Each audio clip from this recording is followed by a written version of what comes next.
Hello, it's Adam Morrison. When it comes to top-tier contracting, my go-to choice is McGillivray Environmental. I know a thing or two about excellence, and that's exactly what you'll find with Kip McGillivray and his team. They're not just any contractor, they're the best in Spokane and North Idaho. From start to finish, they ensure your project is completed with the highest quality results. With years of experience and expertise, they handle it all.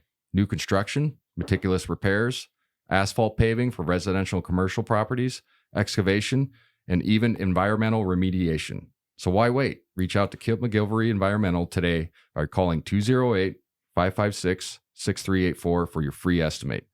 Don't forget to mention my name, Adam Morrison, and experience the difference McGillivray Environmental brings to the table. Again, that's 208-556-6384, McGillivray Environmental. My number one choice for all my contracting needs.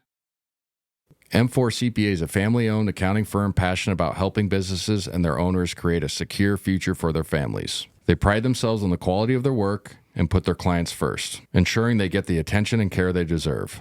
Their mission is to provide exceptional accounting services to help you achieve your financial goals. M4 CPA is all about building long-term relationships based on trust, integrity, and transparency. With a team of experienced professionals, they offer personalized solutions to meet your needs. If you're a Perimeter listener, here's an exclusive offer for you. Mention the Perimeter podcast when you reach out to M4 CPA and get a free business consultation to assess your financial strategies. So, if you're looking for an accounting firm that truly cares about your business, trust M4 CPA. Accounting you can trust with a personal touch. Learn more at m4cpa.com.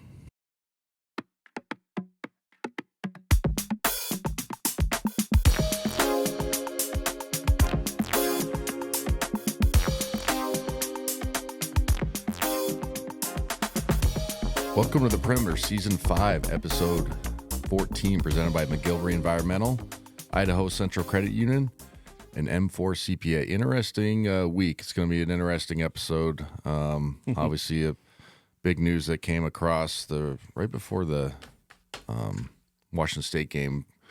Braden Huff with a knee injury that looks like it's going to be close to the season. I don't know that for sure, but 48 weeks, just doing the simple math, is close to the season. Yeah.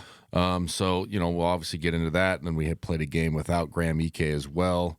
And I thought it was a terrific effort, but we'll talk about that. We'll preview a little bit Pepperdine, and then talk about San Francisco, but it's the weird WCC season where we've already doubled up with some teams before we face the better half. Right. I just don't understand it, but it's here nor there. It's the last year doing it. Some teams get the short end of that stick too. Ask Seattle U, they played us, and then had to fly to St. Mary's in 2 days. Earlier. You know what I mean? So it's just weird how they don't balance it out. But it's like I said, it's here nor there. But obviously, we play the game against Washington State, and Huddy and I drive to that game, and the team buses down early, and then they check into a hotel and do their normal team meal, normal routine. And right when I get to pick up Huddy at the Yokes going down towards Pullman, at 195 or whatever. He's like, "Did you hear the news?" I was like, "What news?" And he's like, then he told me about Braden. I was like, "Holy shit!" You know what I mean? Like, it's just a weird, kind of somber thing, because at first you think, like he sprained his knee. Yeah. But from all the accounts that I got, it wasn't like a play where it was like obvious, but he was obviously in pain. Was what I got. So, it was unfortunate because you're like, these kids having such a great season. He was first in field goals made, top 5 in field goal percentage in the country, averaging just under 18 points a game on only playing less than 26 minutes. Nobody plays over 26 minutes, which is crazy, right? You're just, and then the type of kid he is, in this program, we recruit, high character guys. Yeah. And it's not a cliche. We really don't get any like shitheads, and if they do, they find the door pretty quickly. They find a way to leave, right? Yeah. And just because it's not what Gonzaga is about. And so you just feel for that. Now, is it like catastrophic in the sense that like it's a career ruining? No, but it sucks that he was having such a great junior season, especially first year starting, and the fanfare that how big of a fan favorite he is. I've talked about him. If you've listened to this show the last 2 seasons, I've been banging the drum for him to play more. Yeah. And it became more of a joke, but it wasn't a joke. You know what I mean? As far as like, why does he only play 17 minutes and he's got 14 points and he's 5 for 7? You know what I mean? Like 6 for 7. And, it was more of a joke, but like you could see how they're doing the rotations and blah, blah, blah. Like it made sense. But so that part was like a gut punch, just like hearing the news. And then, just naturally as an athlete, you go to like, okay, I tore my ACL. He didn't tear his ACL. I'm not saying he did not do that. Okay. But you go to like, oh shit, man, just like the dark side of what did I feel like right after that? So like, you're just thinking of how he would feel as a player, as a kid. So it was a weird drive down. Obviously, we're on the periphery, me and Huddy. We're close to the program. We're on the periphery. But, like, getting to the team scout and everything, you get to see that it just was a little bit down, right? Everybody's had the dark cloud over him, and rightfully so. And to his credit, he came down to that game. Obviously, people saw him on the bench. But it was frustrating. Everybody's just frustrated. But few in the staff did a good job of, refocusing the guys for the Washington State game. Hey, we still got a game tonight. We got great players in the room, all that stuff. Guys are going to get more opportunity. So going into the game, you're like, he's terrific, obviously, but we got other pieces. So obviously we got to cover up some things, but this is not like, again, it'll change the trajectory of what will be projected later on, I think, and rightfully so. Yeah. Assuming he's not going to play, he could come back. And I honestly I'm saying that with like full disclosure. Like it's 48 weeks, and I think he was going to get an MRI and everything. So like I don't know any pervy information, and even if I did, I wouldn't share it unless it was like supposed to be shared. Mm-hmm. But like it's 48 weeks is what everybody knows, because he's got to do all the testing. Yeah. And things like that. But still 4 to 8. There's not much season left, right? You know what I mean? We're halfway through the conference season pretty much. So in all intents and purposes, it might be difficult if he comes back at the later on. Yeah, I mean, if on the in the things, if it's 8 weeks, it puts him right at the beginning of the NCAA tournament. Yeah, and then you got to say, okay, is that how good will he be if that's the case? Mm-hmm. And then you got to think long term for the kid, prevention of an injury,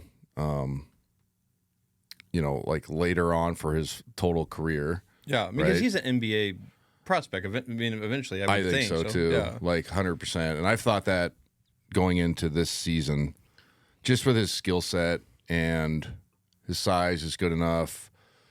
Foot speed is not great, but it's not off like dog shit terrible. Mm-hmm. And then, he'll have to add a perimeter shot a little bit, at least a threat of it. Yeah. But like just the skill stuff, the short roll stuff, that translates to the next level. Would he be a big where they come down and they throw it to him every time? No, but he'd be a backup big, which is nothing wrong with that. And then you find a way, right? You know what I mean? So, thinking of that was interesting. But going into that game, it was like, okay, let's see who kind of steps up. There's a lot of, chances for other guys. And I immediately thought, okay, who are they going to start? Then it was obvious, like Jalen Warley is like the first one. You're like, yeah, but he's going to start in the 4 spot. Like it's no. I don't think anybody would argue with that. It's a no-brainer. Mm-hmm. But then I was like, okay, Izzo might get more playing time. Obviously, that makes more sense. But then my first thought, like, literally went to like, all right, Davis Fogel is going to play meaningful minutes for the foreseeable future. Yeah. And that, that's exciting. And I think that the fans like that. But it's a great opportunity for a young man to get an opportunity or whatever, and it sucks. It's the way it came about. But that's immediately what I was like, okay, so do you play, he eats up some of those minutes. Obviously Tyon gets some of those minutes, but you just kind of spread them out. Yeah. So going into that game, just seeing how they were going to start, like what the emotion of the team was. And we started off kind of slow. But that's a team that's like jacked up and ready to go in Washington State, and it's not like we weren't ready to go. We just missed a couple shots. But Jalen Warley defensively was like unbelievable just to start that game. Like he had 3 steals, a block. He forced a jump ball, which to me should be a stat. Yeah, a tie up. I don't know if it is, but because it didn't turn into a turnover, but he forced that type of play. That's all within the first sequence of before the first media timeout. I mean, he was all over the place. Yeah. And the reason why I'm bringing it up, it kind of calmed everybody down and just kind of was like, okay, we're going to be fine. It's everybody's feeling a little, the daubers are down, all those things, and rightfully so. And it's not just a basketball thing. It's like you feel shitty for the kid. You're like, damn it, man. And especially for those teammates and obviously the staff, they're friends with them, so it's even sucks when worse when you see your boy down. You're like, damn it, man, this fucking sucks. I hate when people get injured. It sucks. So him kind of having that impact just brought the emotion out of, all right, we're fine. And we kind of just shrugged our way through that first half, but they had just that one stretch where the Hildenbrandt or whatever made 3 threes in a row. Yeah. That was about the only thing they did in the first half of any kind of significance that made us like a little bit worried. They made that one run, and then we just kind of controlled it. We're up by 10 in the first half. They actually shot it not bad, 12 of 25, 8 of 15 from downtown. Washington State was. We were 53% from the field, 3 of 9 from downtown. But it was funny. My point is they hit 8 threes in the first half. They shoot 48%, and they look up and they're down 10. You know what I'm saying? So like it's like, all right, we're fine, guys. Like obviously, we'll figure this out. Graham had a bad start, and then started rolling once he made his first field goal. Had a good first half. Yeah, and then kind of same in the second half. It was 43-33, and then it went 43-32 in the second half, and we just obviously controlled the pace of that game. We out rebounded them by 14, which is terrific. We didn't turn the ball over. We had 16-8. Turnover ratio. The 14 steals is a crazy number to me. Yeah. So defensively, the thought was, and this is not a knock, but the defensively, and people can maybe disagree with me, but I'm pretty sure I'm right. We're probably more dynamic defensively, and that's not a knock on Braden. But as far as with smalls like Jalen out there, you could throw Manny at the 4 spot, Davis at the 4 spot, like the small 4, but 4 guards, 4 perimeter players. We could switch almost everything. Yeah. And I've said it a million times, and especially if you listen to our broadcast, our best teams defensively were the ones that could switch 1 through 5.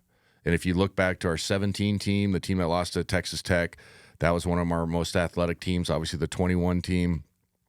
What did we do defensively? We switched almost everything. The only outliers in that were like when we had Drew, and Drew worked hard on defense, but like in pick and roll coverage, he didn't plug or anything like that. He usually showed, and we just scrambled out of it. And then I think on that 17 team, I think we had, I can't remember if it was Shimmy, but one of our bigs, we couldn't switch everything, but like J3 you could switch. Right, yeah. Tilly you could switch. You know what I mean? Like, so top to bottom, BC, Rui, all those teams, you could switch everything. And then if you want to put Corey at the 4, so whatever, go ahead and run a ball screen against us. Gives a shit. We're going to switch. You know what I mean? So that my point is this personnel now has that kind of makeup, and it showed against Washington State. Obviously, they're not a great scoring team, but they just really couldn't turn the corner on anything against us. Graham was terrific in the second half in totality at 23 and 11 and 5, 11 and 15, really paced us. Adam Miller had a terrific game, had 3 threes, 13 points, 5 rebounds. But the 17 offensive rebounds was terrific. Like I said, plus 14 on the glass. We shoot it okay from 3, 6 to 16. It's not the best. It's not the worst. We shoot exactly 50% for the game. We hold them to 9 of 27 in the second half. That's where I'm saying the defense was just flying around. It really shut them down. And then we, got them kind of off their 3-point shooting a little bit better. They go 5 of 13, but they go 13 of 28 overall, which is terrific. They shoot 40%. So obviously we drop that number down. So if you're them, you're like, shoot, we made 13 threes. We shot it well in the first half, and we still got kind of essentially blown out by 21. Right. And they're missing their best scorer at the time, whatever. One of their best, the Graham and Braden are the same numbers. Mm-hmm. So I was really proud of the guys, because like I said, emotionally, you can just feel the downness. And like I said, you feel for the kid, and it's not career ending. I'm not saying that, but it's just the season he's having, and then having to wait and see if he can come back. It just sucks. Yeah. And he's a fan favorite, and he's fun to watch because it's like the 66% from the field is not just fucking layups. No. It's 12-foot floaters. It's turnaround jump hooks. It's the offhand, right? Everyone, he's starting to shoot the three better. You know what I mean? It's a skill-based 66%. Mm-hmm. You know what I mean? Yes, he gets duck-ins like they all do. It's the tip balls to himself when there's a bad shot, and he kind of tips it across and like quick lays it up. Like, that's smart basketball. Yeah. You know what I mean? Like, that's what you want bigs to go steal 6 points a game on just instinct plays and soft hands. So that part is not fun, obviously, but sports or injuries are part of sports, and you got to kind of move on and deal with them. We've been lucky in the past that we haven't had a major one in a while. I was going to say, Shimmy was the last one when he hurt his back at Washington State. And then other than that, if you really think about it, and I hate even talking about it because I just hate the, throwing out in the ether, you know what I mean? But, like, we haven't had one on a main player in a long time. No. That, somebody that's extremely productive. Yes, we've had guys that what if or whatever, but that's part of it, but not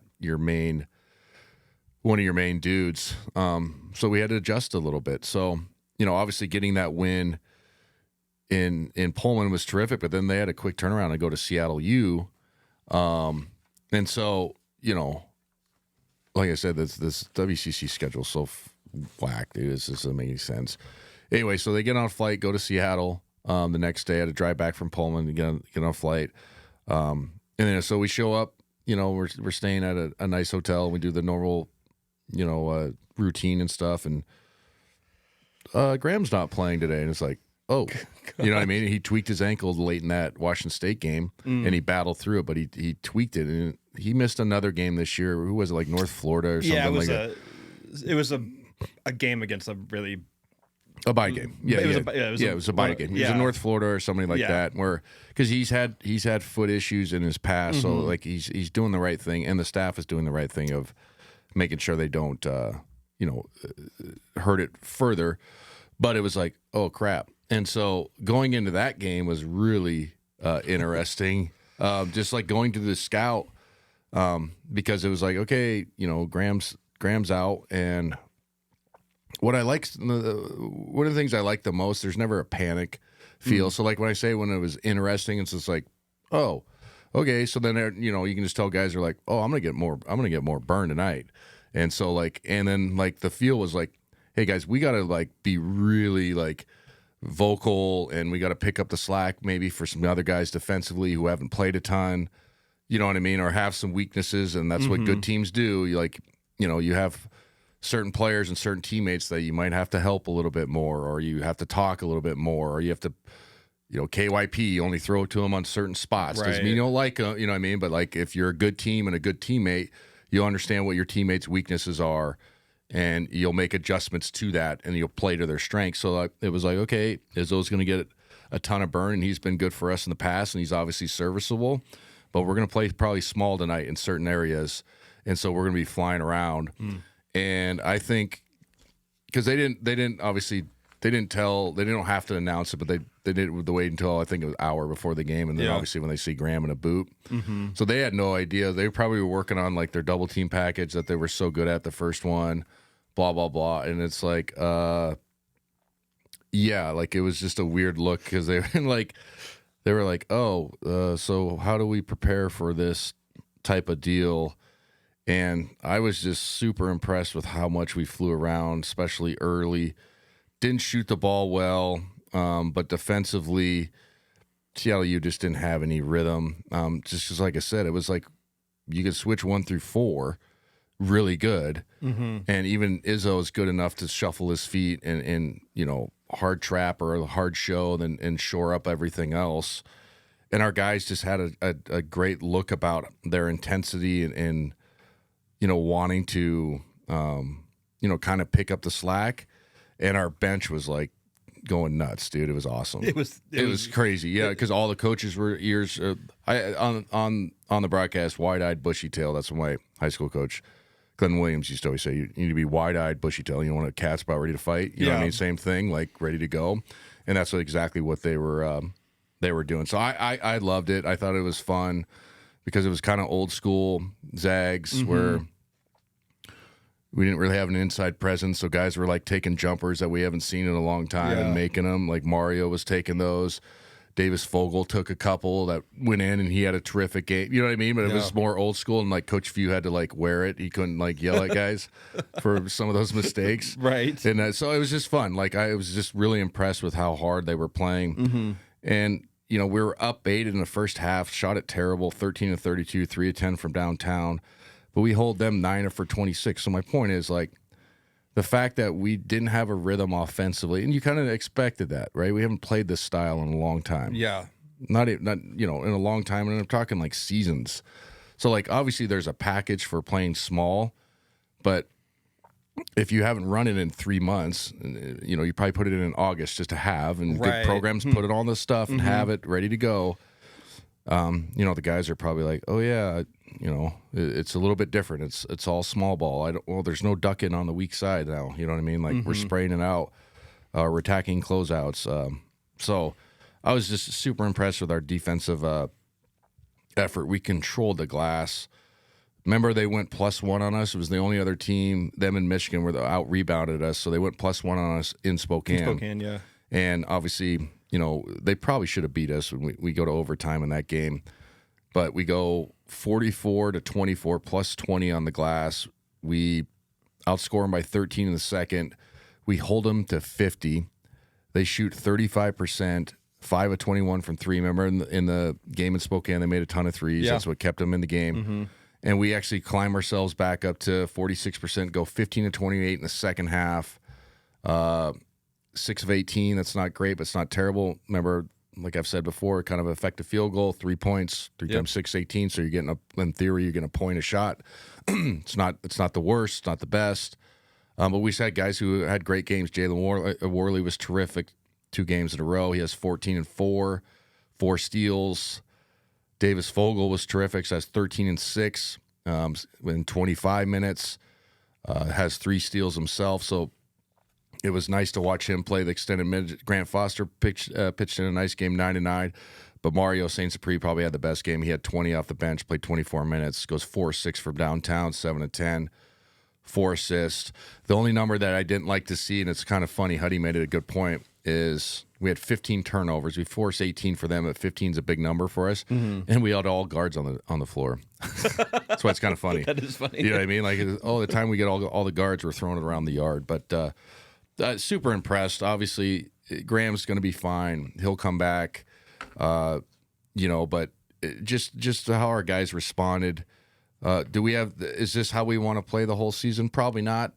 Obviously, you want, your 18-point-a-game scorer in Graham EK. Yeah. Who's had, 11 double-doubles or 12 double-doubles, something crazy like that. You want him back, and he will be back. But I was just super impressed with their willingness to kind of lock in and defend and kind of take the belief out of a team that should have beat us. And, was it our greatest offense performance? No, but the fact that we score 71, we hold them to 50, and we kind of just grind it out. I was super proud of that group. That it was just fun to watch. Because like I said, it was old school. Our bench was all over it. Our guys were flying around, like diving on the floor. You know what I mean? And, it was nice seeing Davis get some run and responding and scoring, 13 and 6, like I said. I think he's going to make the most of this opportunity. For him, like you said, everybody's always, how come he doesn't play more? He's gotten time as the season's progressed. And obviously with this injury with Braden, he's going to get but in the last 2 games in Washington State, he played fine. He's got to be solid, and then the talent will eventually show, and that's what it did in CLU. Exactly. When you come in, just be solid, fly around, but don't make too many mistakes especially defensively. Yeah. Right? Like, if you make mistakes defensively, that's when any coaching staff gets mad. But if you just slow down a little bit and make all the right reads, your talent's going to shine through. And that's exactly what he's done the last 2 games. And so super proud of him. I think he's going to be terrific in this new role. And then Mario had a terrific game. Manny played solid too. He had 7 and 4. Yeah. So yeah, it's kind of interesting to see. And we got to give Izzo some credit. He had 8 rebounds. You know what I mean? Like in less than 20 minutes. So he played serviceable and did his part. So going into Pepperdine, here's the question for me. And we play tomorrow, right? Wednesday. The Perimeter will be right back after a word from our sponsor.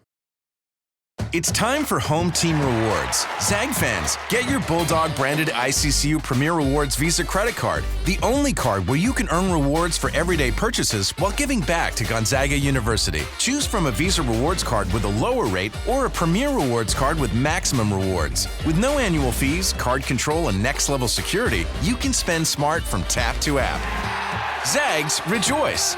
Find your card at iccu.com/gozags on approved credit. Going into Pepperdine, here's the question for me. And we play tomorrow, right? Wednesday.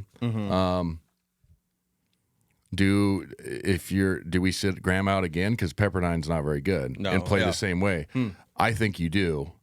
If the injury's similar, and then get him ready for San Francisco, St. Mary's, and those teams coming up. Right. So you might see on Wednesday another small ball special against Pepperdine. I mean, let's look at Pepperdine. What do you have them? They're 271 in the Kempom. Yeah.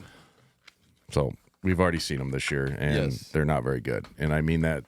I don't mean it. I don't care how they. I mean, if they probably don't listen to this shit anyway. Who gives a shit?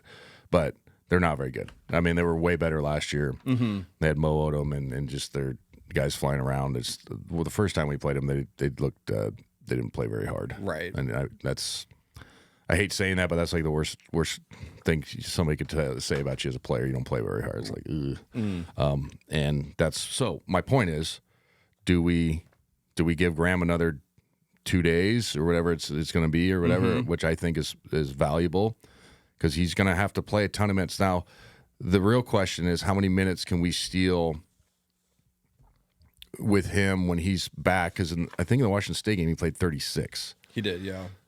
You don't want to play him 36, in my opinion. Is he capable of it? Yes. I want him playing 31, right, over the course of this rest of this go. So how do you steal those another 9 minutes productively with other guys? And like I said, obviously Davis could do it. Tyon has shown that plenty of times. Manny at the 4, and then obviously Jalen Warley. You know what I mean? So it'll be curious how the staff goes with the lineup and mix and matches certain things. But it's going to be more grind this year, just straight kind of a team effort deal. And obviously missing Braden for the foreseeable future. We have no idea when he's coming back. There's going to be some games that are not going to be as easy to win. Right. You know, I mean, it is what it is. So like I said, I'll be curious to how they go against Wednesday. That's the only recap or preview for them you need is, are we going to play Graham or not? Yeah. Probably going to win either way, but I wouldn't be surprised if we go into the small ball deal again like we saw against Seattle U. I mean, it makes sense. Like, if this seems to be a lingering issue with Graham because he did sit out the North Florida game, and then we've always, in the last episode we talked about how, he was on a roll in that last game. We're like, why did he comes out a lot? He comes out and has to sit, and it makes sense now that he might be nursing something. Yeah, and I think too, it's just the past history. He's not injury prone because he's had two. What is this? His third season with us, or two healthy seasons. But it's always something that I think you have to be cautious of, especially big guys. Right. More weight on their limbs and all that stuff. So I think it's just caution. Yeah. And so we're not saying he ain't in shape or he's. You know what I mean? It's not anything like that. But you have to start thinking long term. And so I'm serious. Like, do we play small ball again? My vote would be yes for Pepperdine because it's Pep. Yeah. So it is what it is, man. But it's Pep, and God bless them. But and then you get ready for San Francisco, who's 105 in the Ken Palm that can turn into a quad 2, and is a good team, and it has always given us not issues, but they have a pretty good staff and they're very analytical. So they're kind of like Santa Clara, where if they get rolling, they're tough to beat. Yeah. You know what I mean? And they usually have a pretty decent plan. And they're always more skilled than the other WCC teams. Then so you want your other big back. So I think that's what's probably going to happen on Wednesday. And then I think we play Friday or Saturday. I don't know, whatever the day is. Graham will be for sure back against San Francisco, and hopefully we're at full strength in that capacity against them. And like I said, San Francisco got some good players. I'm just thumbing through their numbers real quick. They got 4 guys that average double figures. Nobody's crazy. They shoot it not great from 335, and then they don't really shoot it real from the field 44. So they're a little bit down this year, but they're +6 on the glass. But they're 13-8, so they're not bad. Right? They're just always a team that you kind of have to, be weary of, but they don't have no signature wins. Well, Mississippi State, I guess you could count that. They lost to St. Louis. St. Louis is really good this year. Lost to Oregon State. That's not a good loss. But They're kind of all over the place. They're all exactly. I'm looking at their wins and losses, and it's kind of like, you know what I mean? Like, oh, good way. Oh, okay. You know what I mean? So we'll see how that goes, but I'm almost positive that EK should be back by then. Yeah, I think it's a minor ankle thing. But again, like I said with Braden Huff, and I'm just being completely honest with our audience because we appreciate people listening and trusting it. I don't know anything else, and even if I did, I would have to get the clearance because I'm not going to say anything that's not clear for the kid, right? You know what I mean? Obviously, I'm not a company man, but I am at the same time. There's a certain things, but it's literally waiting on an MRI. It's waiting to see how severe, but it's not like career altering from what I understand. Yeah. So I just want to make that clear. It's not like, oh my God, poor, you know what I mean? But it's also like, yeah, timetable, it's going to be tight. So hope for the best. But we've got plenty of good players, and this is why you have depth. So this is always the argument. Yeah. And some people have argued that we have too many guys, and I've maybe inferred that a little bit too. But, when you have something like this, then you go, okay, we just go, we got a top 40 kid that's played 6 minutes a game. Now he's going to play 22. Yeah. And he just had 13 and 6 and 9, right? 6 for 9. You're like, that's why you have it. Yes. So, you know what I mean? And you got Jalen Warley, would start for most teams in the country and was coming off the bench. Now you see how well he's played those 2 games. Where he just gets to kind of fly around and be himself, be a point forward. I don't even know what he is. He's just a player. So it'll be interesting, but all in all, I was really impressed, not just because we got the wins, but it was the emotional aspect of the news, and then the response to it was terrific. So I was proud to be a Zag after that was cool. Week. It was cool, man. Absolutely. Learning about all this stuff as it's happening, because I'm getting texts from people like, Braden Huff's out, and I'm like, I don't know anything either. I'm finding out all this as everyone else is finding it out, and I'm like, well, we got an EK. We're good. Yeah. And then when Saturday came along, and we're in the middle of a Seahawks game, and all of a sudden EK's out. I'm thinking what is the game plan? Yeah. And it was really cool to just watch them just fly around. It was just like a pure cool. flying around.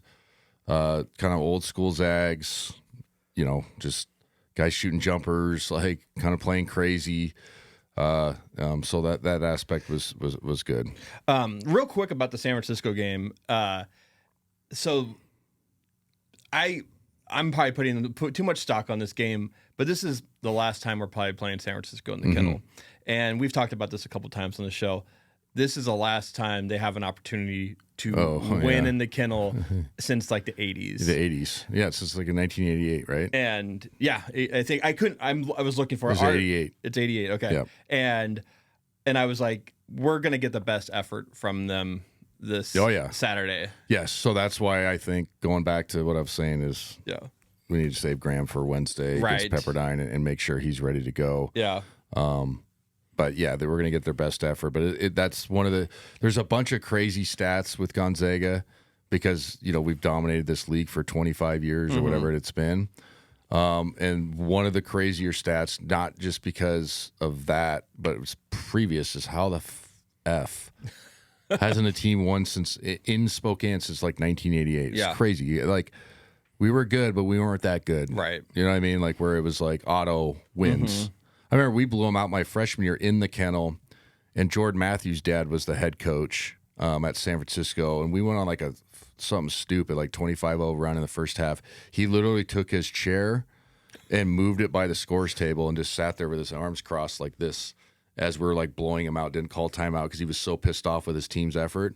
So like they called timeout and he just like let this assistant, and then like obviously he was a screamer and yeller, but it was awesome. He just sat there and like, I remember that game like it was in the old Kennel, the original Kennel.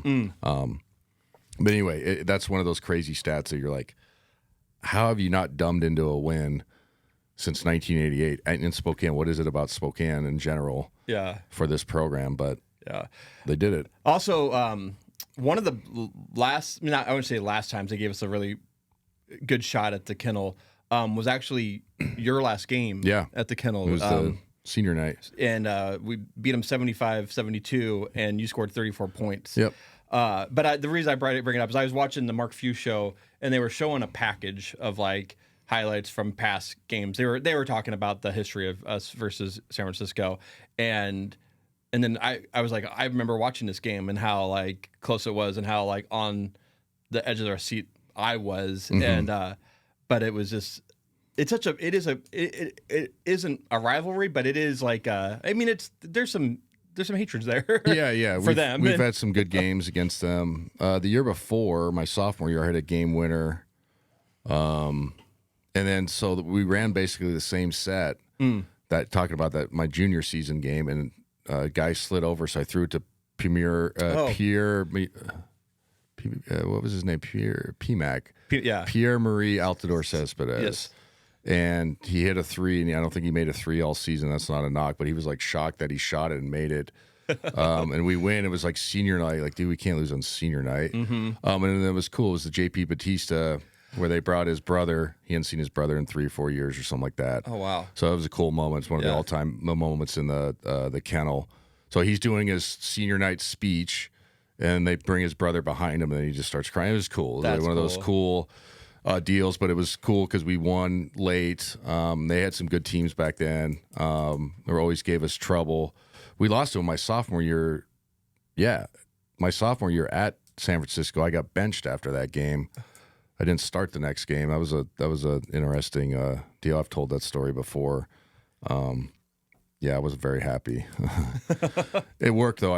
That was my sophomore year. I went on. I think at the last 10 games of the season, I averaged like 26 or something like that. But I remember talking to Tommy Lloyd about it. He's like, "Well, see, we did it.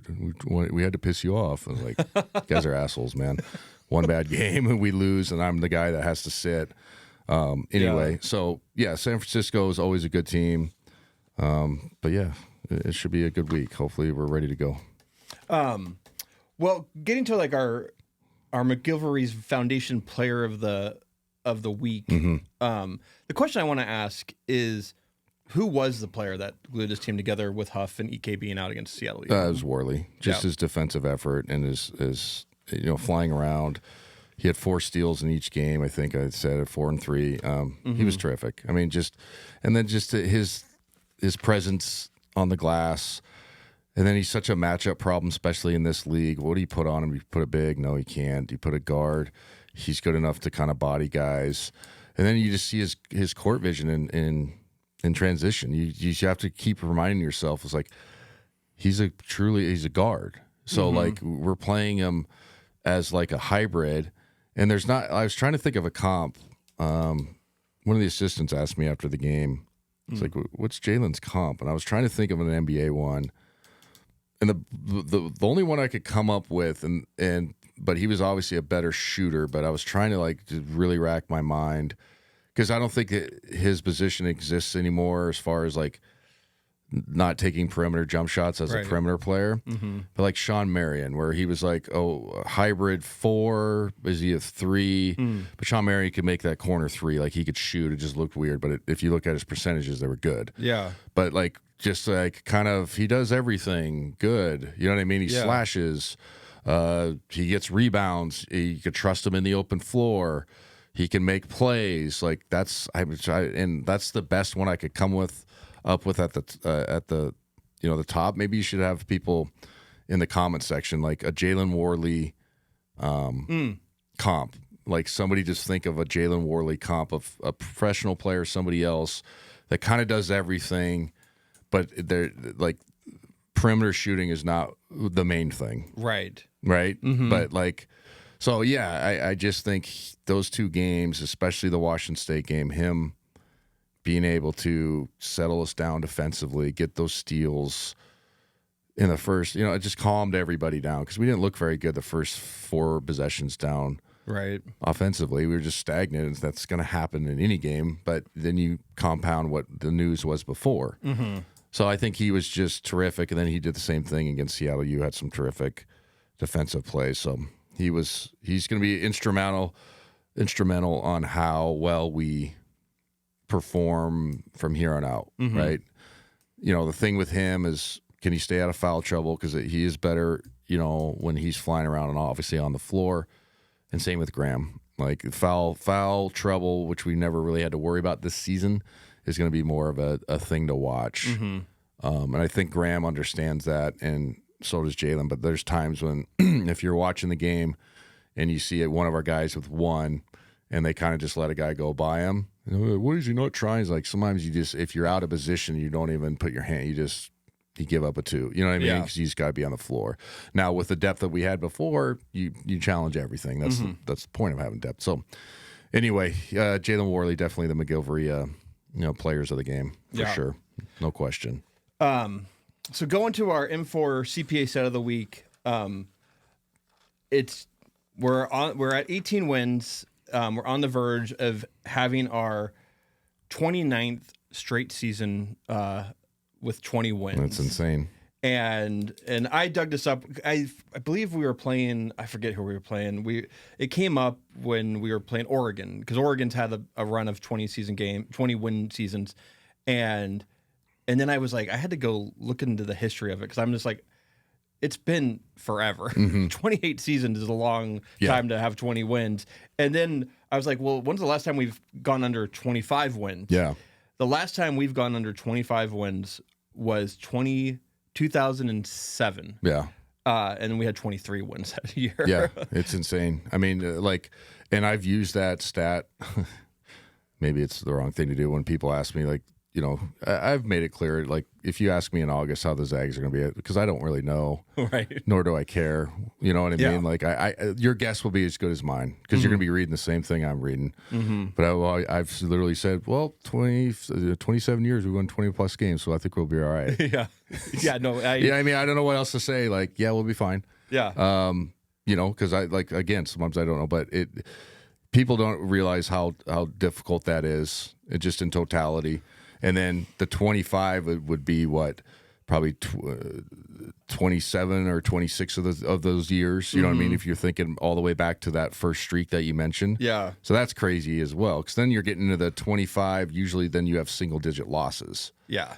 Every year, which is crazy. So, like, remember last year we were, whatever our record was last year, everybody's like, oh, my God, we've lost a ton. I'm like, it's the first time we've been over like 5 losses, guys. It's okay. Right. I get it, but we're a pretty good basketball team. We're going to be fine, blah, blah, blah.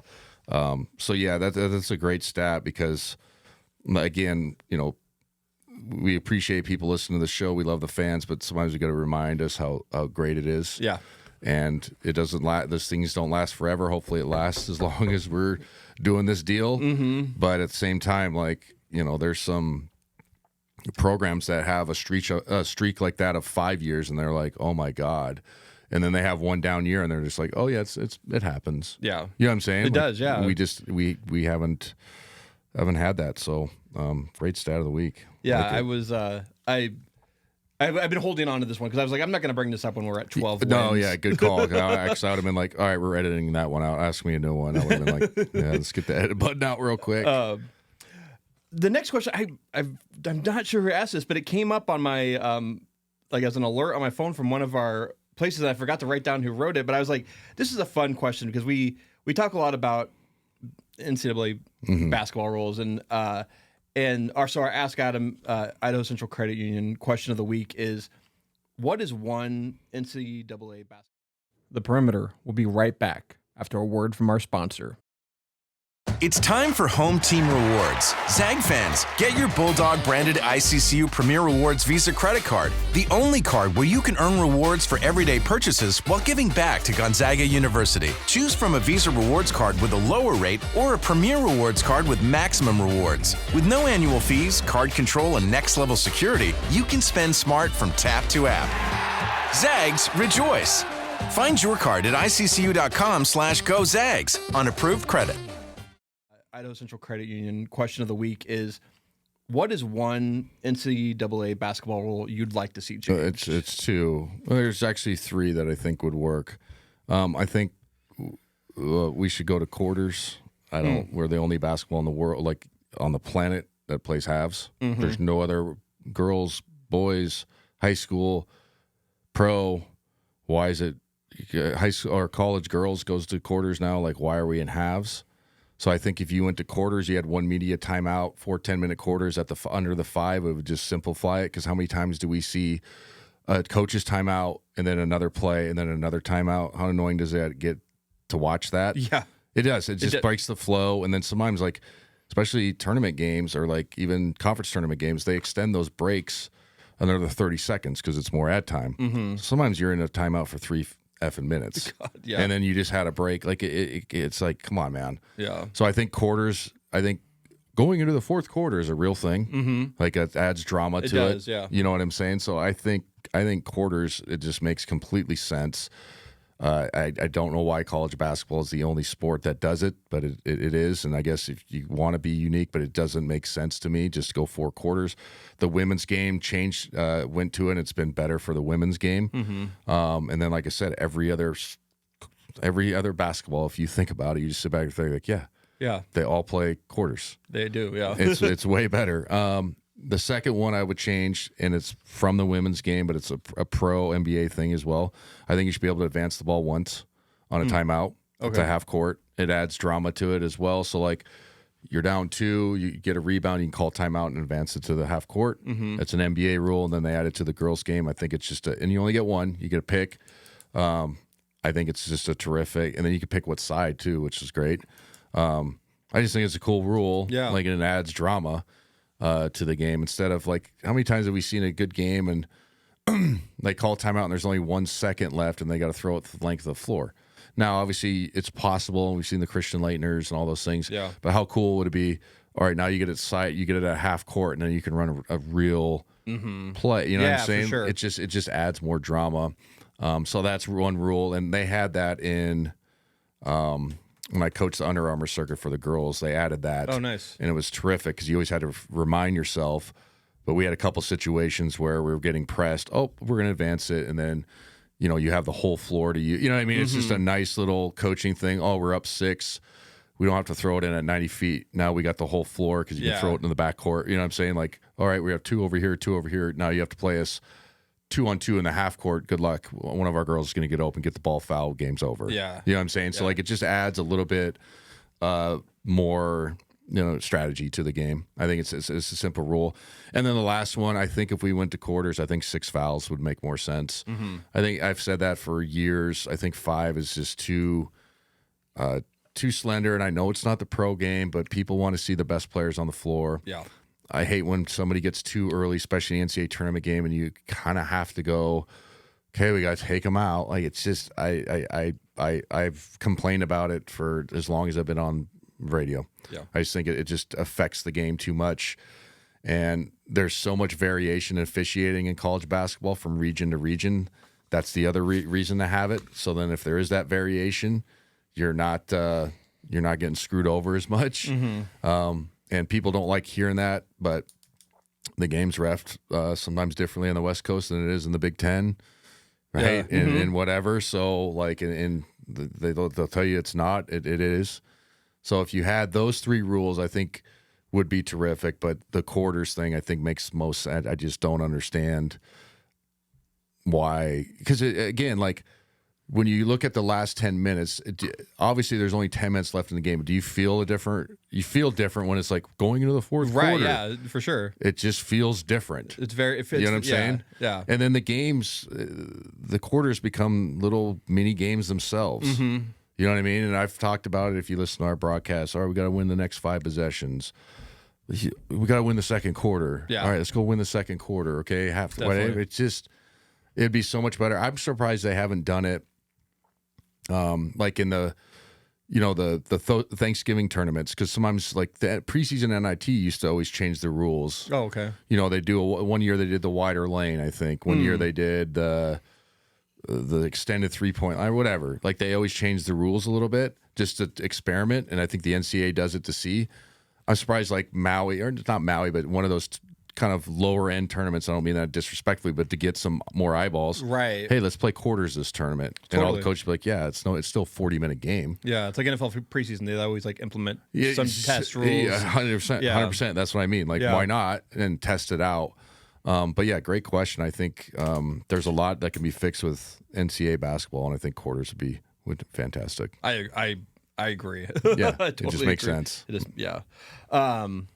Well, we kind of teased it last week, and today we're going to announce we're giving away, thanks to McGillivray Environmental, thank you to Kip. We're going to give away 2 tickets to an upcoming Gonzaga game. Fantastic. And we don't know which game it is yet, but it will be a February game.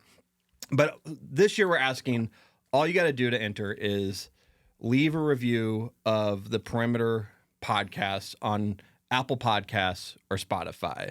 And here's the deal with those two. Apple Podcasts, like there's written reviews. Like you go there, write a review, leave us 5 stars.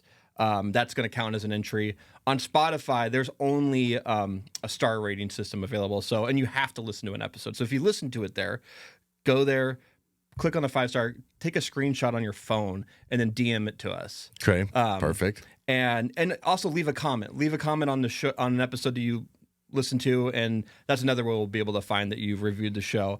But yeah, we just want to flood our algorithm with new reviews. Why not? Yeah, absolutely. Like I listen to a ton of podcasts and I never leave reviews, and it's like actually made me realize like I need to go review my favorite podcast. And if you're listening to the show, like it really just helps get the show out to more people. The more current like reviews we have, the more this episode gets to other people. Yeah, no, you're right. And it's recommended. And so yeah, just go leave us a review. Send us a DM letting us know you left a review. And that will also get you entered. We want to get some people telling other people about us. Yeah, no, we appreciate McGillivray Environmental. We had the ticket giveaway last year. It was awesome for whoever won it. I met the guy afterwards. He was cool. Yeah. He was like, hey, what's up, man? And it's just cool for a chance for people to go, and it's pretty simple to enter. But like you said, like and subscribe. Everybody hears that review. It does help us. Mm-hmm. And we appreciate people listening, and we appreciate McGillivray Environmental for being so generous. But, we're lucky we got great sponsors that actually like engage with the audience. And that's why we've grown and been able to stick around for 5 seasons. If we didn't have any engagement, the Zags are popular, but you know what I mean? Yeah. You and me wouldn't be doing this if we didn't have great sponsors and actual like real listen. Yeah. Like we have real listens. Like we have a good number. It's great. And we want to continue it, obviously. And I like talking Zags. I like being critical a little bit. I like being real. But also it'd be nice if you guys were like, hey man, the show's good. Thumbs up. So anyway, appreciate everybody listening. It'll be an interesting week next week because we'll talk about what style of play we played.